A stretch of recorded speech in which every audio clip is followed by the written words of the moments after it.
Hi friends, ఈ వీడియోలో ఎంతో టేస్టీగా ఉండే దోసకాయ పచ్చడిని ఎలా ప్రిపేర్ చేసుకోవాలో ఈ వీడియోలో చూపించబోతున్నాను. ఈ దోసకాయ పచ్చడి చాలా టేస్టీగా ఉంటుంది. రోట్లో చేసే పచ్చడి ఎంతైతే టేస్ట్గా ఉంటుందో అంతే టేస్ట్గా మనం ఈ పచ్చడిని ప్రిపేర్ చేసేసుకోవచ్చు. సో లేట్ చేయకుండా వీడియోని స్టార్ట్ చేసేద్దాము. ఫస్ట్ దోసకాయలు తీసుకోవాలి. ఇవి 400 గ్రామ్స్ వరకు ఉంటాయి, అంటే హాఫ్ కిలో కన్నా తక్కువ అన్నమాట.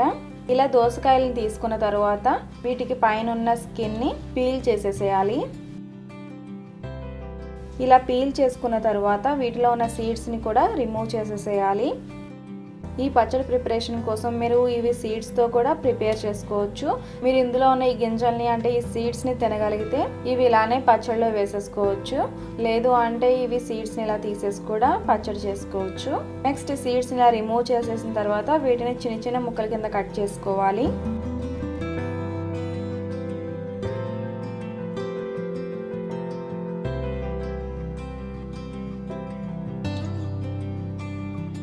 ఈ పచ్చడి కోసం దోసకాయ ముక్కలు ఎంత సన్నగా తరిగితే టేస్ట్ అంత బాగుంటుంది.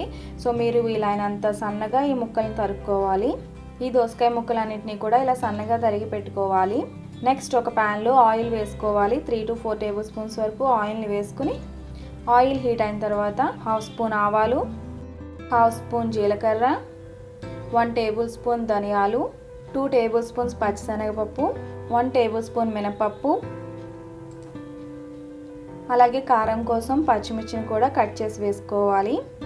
వీటన్నిటిని కూడా సగం పైనే ఫ్రై అయ్యేంత వరకు కూడా ఫ్రై చేసుకోవాలి. ఇలా లో ఫ్లేమ్లో మిక్స్ చేస్తూ ఫ్రై చేసుకోవాలి.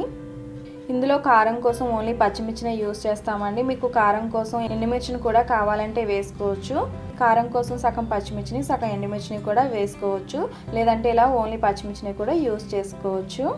దోసకాయ పచ్చడి కొద్దిగా కారంగా ఉంటేనే బాగుంటుంది. కొంచెం కారంగా ఉండడానికి పచ్చిమిర్చిని ఎక్కువ వేసుకోవాలి. ఇవి ఇలా సగం పైన ఫ్రై అయిన తర్వాత ఇందులోకి 1/2 స్పూన్ పసుపుని వేసుకుని ఫ్రై చేసుకోవాలి.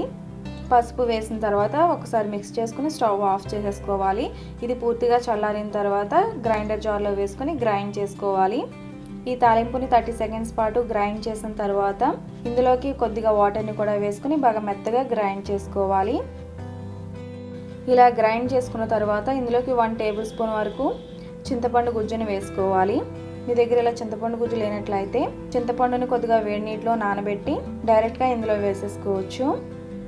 నెక్స్ట్ ఇందులో 7 నుంచి 8 వరకు వెల్లుల్లి రెబ్బలు, అలాగే రుచికి సరిపడా సాల్ట్, లాస్ట్లో 1/2 కప్ వరకు దోసకాయ ముక్కలు వేసుకుని గ్రైండ్ చేసుకోవాలి.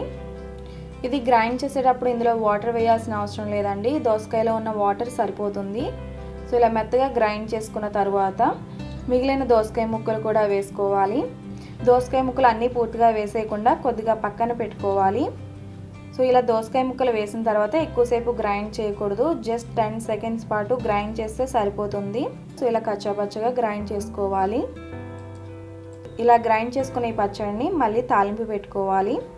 మళ్ళీ సేమ్ ప్యాన్లో 2 టేబుల్ స్పూన్స్ ఆయిల్ వేసుకుని 1/2 స్పూన్ ఆవాలు, 1/2 స్పూన్ జీలకర్ర, 1 స్పూన్ పచ్చిశనగపప్పు, అలాగే 1/2 స్పూన్ మినప్పప్పు, కొద్దిగా ఎండుమిరపకాయలు వేసుకుని ఫ్రై చేసుకోవాలి.